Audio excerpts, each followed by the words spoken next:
Begitu juga ketika mendengar ayat yang tentang azab, kita disunahkan membaca Allahumma ajirna min azabik. Banyak contoh-contohnya, Pak.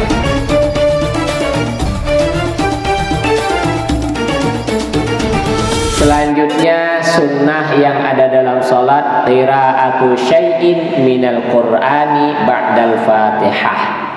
Membaca sedikit dari Al-Quran setelah surah Al-Fatihah lil imam, bagi imam, wal munfaridi, dan orang yang sholat sendiri, Pak. Orang yang sholat sendiri atau orang yang jadi imam sunnah membaca surah setelah Al-Fatihah. Cuman yang sunnah tadi, Pak, rakaat pertama, kedua. Rakaat ketiga jangan baca surah lagi, tidak sunnah. Rakaat keempat juga sama. Apa rakaat keempat? Zuhur, asar, isya. Rakaat keempat jangan baca surah lagi, tidak sunnah. Jadi sunnah cuman 2 rakaat di depan. Rakaat pertama, rakaat kedua itu sunnah membaca surah gitu. Baik orang yang jadi imam atau sholat sendiri. Wa yusannu, dan disunahkan juga, wa yusannu, dan disunahkan kadzalika, begitu juga lil ma'mumi, bagi makmum, idza lam yasma' imamahu, apabila makmum tidak mendengar bacaan imamnya. Ini sholat apa? Zuhur, asar. Imam baca surah apa setelah Fatihah kita pun tak dengar, maka bagi makmum disunahkan membaca surah juga. Tapi ingat ya, di 2 rakaat yang pertama saja. Rakaat ketiga, keempat tak perlu baca surah lagi, cukup Fatihah saja. Paham Pak ya? Wal afdalu, dan paling afdal, salasu ayatin fa aksara, 3 ayat atau lebih. Jadi minimal, Pak, baca surah itu 3 surah saja. Minimal. Berarti yang sholat Yasin, Allahu Akbar, itu tak sunnah tuh, Pak. Kenapa sebab? Yasin cuma 1 surah. Minimal apa? Inna a'tainakal kautsar fasholli li rabbika wanhar inna syani'aka wal abtar, 3 ayat. Itu afdalnya 3 minimal. Wa aksara atau lebih. Wa suratun kamilatun afdalu min ba'di tawilatin walau kana al-ba'du atwala min as-surah lil ittiba'. Artinya mengikuti Imam Ibn Hajar Al-Haytami. Beliau berpendapat 1 surah sempurna, Pak, lebih afdal daripada sebagian surah tapi tidak sempurna 1 ayat. Apa? 1 surah. Contoh, baca surah Al-Baqarah 3 ayat, baca surah Al-Kautsar 1 ayat. 3 ayat surah Al-Baqarah lebih panjang dibanding 1 surah Al-Kautsar. Maka menurut Imam Ibn Hajar lebih afdal yang 1 surah tapi sempurna. 1 surah tapi sempurna. Ini menurut Imam Ibn Hajar. Kalau Imam Ar-Ramli, kalau lebih lama berdirinya, itulah yang lebih afdal, Pak. Memang Imam Ramli sama Imam Ibn Hajar berbeda pendapatnya. Cuman segi ulama mengunggulkan pendapat Imam Ibn Hajar. Kalau diunggul-unggulkan, dibanding-bandingkan gitu, maka para ulama tetap memilih pendapat Imam Ibn Hajar. Jadi Imam Ibn Hajar berpendapat 1 surah sempurna lebih afdal walaupun pendek dibanding beberapa ayat dari surah yang panjang. Walaupun 3 ayat tadi lebih panjang daripada 1 surah, tetap lebih afdal 1 surah sempurna menurut Imam Ibn Hajar. Menurut Imam Ar-Ramli, Pak, lebih panjang ayatnya itulah lebih afdal. Jadi tidak salah, Pak. Imam suka baca surah Al-Baqarah potong memotong, tak ada masalah. Mana? Ini alasannya. Boleh. Bagi yang hafal, Pak. Yang tak hafal tak usah lah. Nanti kalau imam salah, makmum tak bisa negur. Bingung kan begitu? Karena memang ada beberapa masjid kejadian imamnya surah panjang terus yang dipakai. Ketika lupa, makmum tak bisa negur, diam semua aja. Jadi dua-duanya punya dasar gitu. Selanjutnya Pak, surah yang dianjurkan tadi apa saja? Ini sama ulama diatur sudah bagus. Yusannu disunahkan kisarul mufassal, surat-surat pendek fil maghrib di salat maghrib, wahya minad duha ilan nas. Menurut kitab ini disunahkan di salat maghrib itu membaca surah ad-duha sampai an-nas, itulah putarannya. Itu namanya qisarul mufassal, Pak, surah-surah pendek. Nah, itu menurut kitab ini disunahkan kalau salat maghrib pilihan suratnya antara wadduha sampai an-nas. Jangan baca surah Al-Baqarah. Ada cerita lucu, Pak. Cerita itu dalam, saya lupa kitab mana. Jadi begini, orang ini tamu dari luar. Orang ini orang awam, ini orang Arab ceritanya. Di sholat di pinggir jalan. Sholat di pinggir jalan tadi bukan sholat maghrib ya, mungkin sholat isya lah mungkin, bukan maghrib. Tiba-tiba sholat maghrib tadi imamnya baca surah panjang, yang dibaca surah Al-Baqarah. Al-Baqarah itu kan artinya sapi betina, dan ayatnya panjang. Ternyata imam tadi baca surah Al-Baqarah semuanya. Orang tadi yang singgah tadi luar biasa, ini orang sholat, suratnya panjang. Al-Baqarah dibaca Pak, karena artinya Al-Baqarah itu sapi juga, dan sesuai ayatnya panjang, surahnya panjang. 2 juz setengah ya, hampir 3 juz ya, apa 3 juz lebih itu. Rakaat kedua tadi kan orang pertama masih bertahan cintanya ini orang yang musafir tadi itu. Pas rakaat kedua baca surah Al-Fil. Kebetulan yang musafir tadi ini orang nggak ngerti agama, cuman bisa sholat aja. Tapi dia orang Arab ceritanya itu, ngerti bahasa. Apa kata dia? Rakaat pertama surah Al-Baqarah sapi betina besar. Rakaat kedua surah Al-Fil. Fil itu artinya gajah, lebih panjang, lebih besar daripada sapi. Berarti ayatnya lebih panjang dari surah Al-Baqarah. Ini cerita Ustaz dulu begitu waktu ngajar.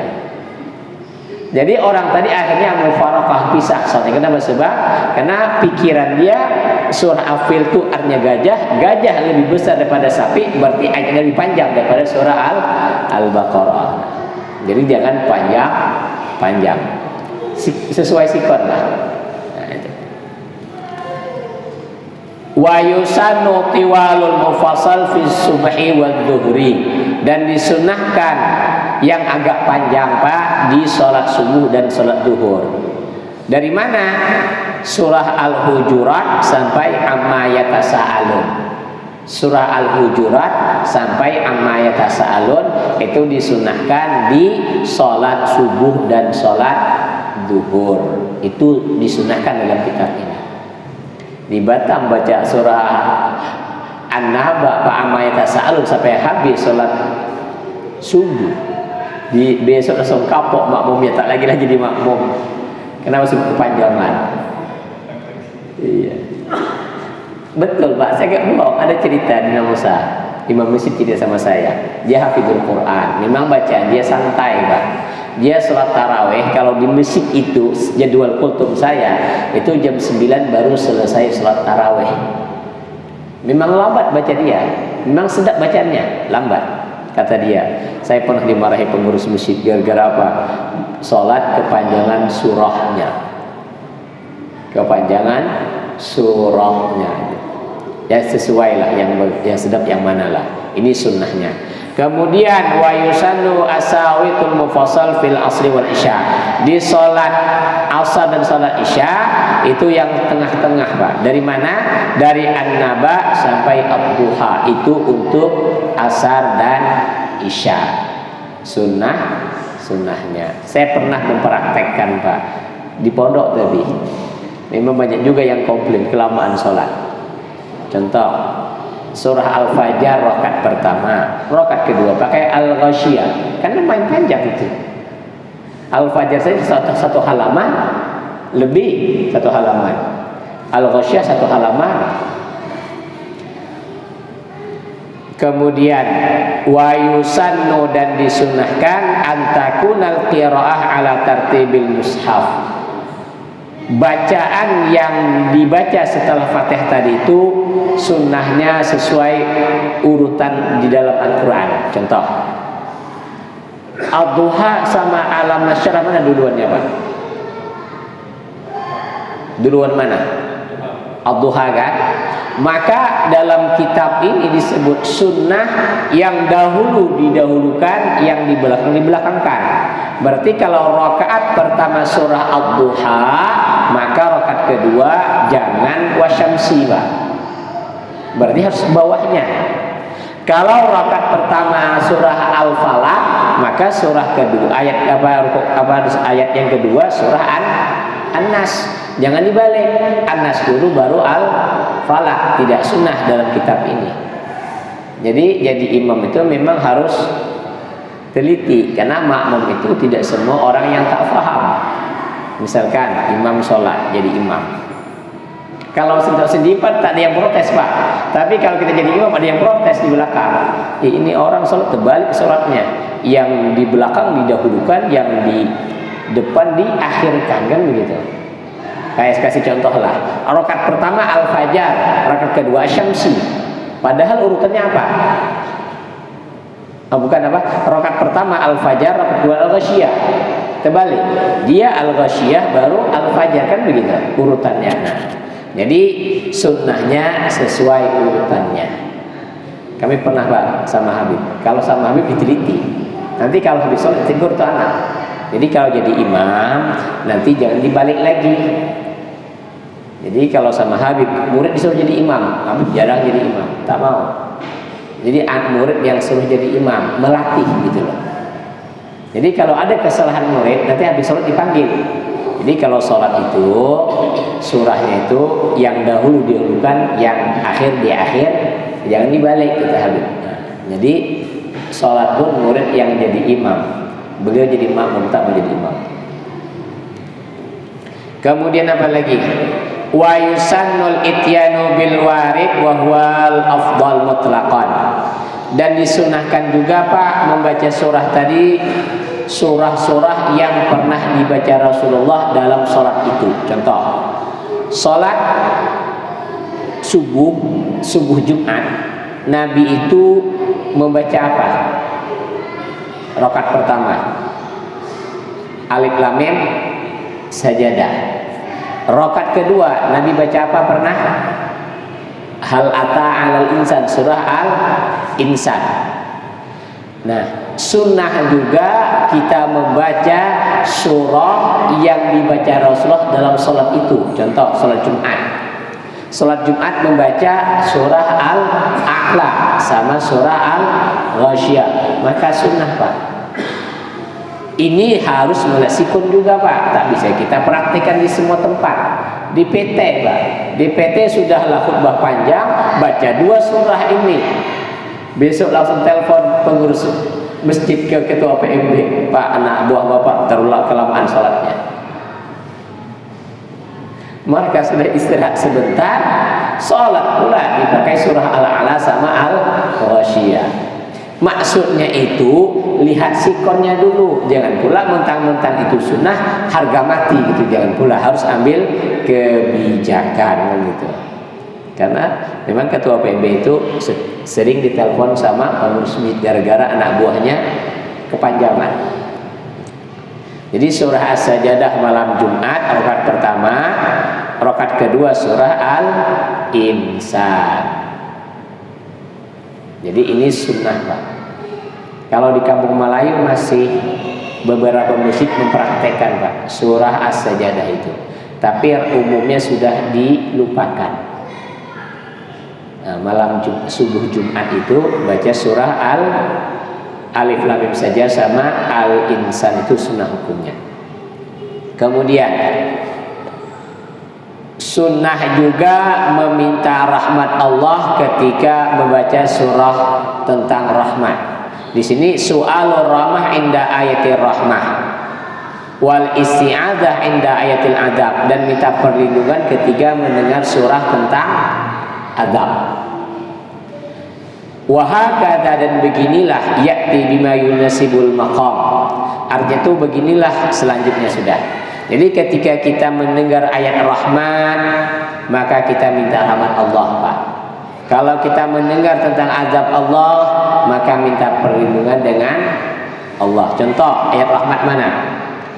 Yudkhilu man yasha'u fi rahmatih. Kan begitu tentang rahmat nih.